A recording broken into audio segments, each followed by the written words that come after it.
domaine de l'automobile, en particulier des jantes en aluminium. Il va fabriquer au Maroc 6 millions de jantes en aluminium, dont 90% sont destinés à l'exportation.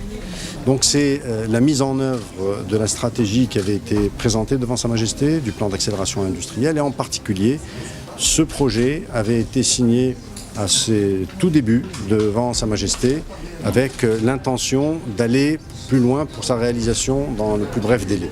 On avait commencé avec un projet plus modeste et il a pris de l'ampleur pour devenir un des projets les plus phares du secteur automobile. 4 milliards de dirhams dans ce secteur-là, c'est l'équivalent à peu près d'un investissement d'une usine pratiquement de Renault au Maroc. Donc c'est stratégique pour nous. Ce groupe est un des groupes, c'est le groupe leader mondial dans le secteur des jantes en aluminium, mais c'est aussi un des leaders dans le secteur automobile en Chine.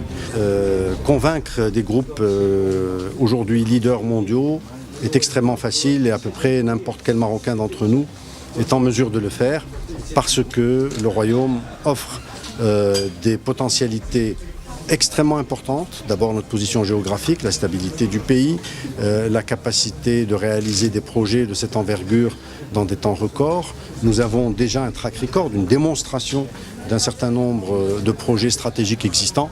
Donc tout est devenu très facile au fil des années avec l'appui et l'orientation de Sa Majesté le Roi, que Dieu l'assiste. Tout cela devient très facile. Nous avons eu l'honneur d'assister à la visite officielle de Sa Majesté en Chine et ça a ouvert beaucoup d'opportunités. Notre rôle, c'est de passer à la mise en œuvre et à la concrétisation. Je vous remercie.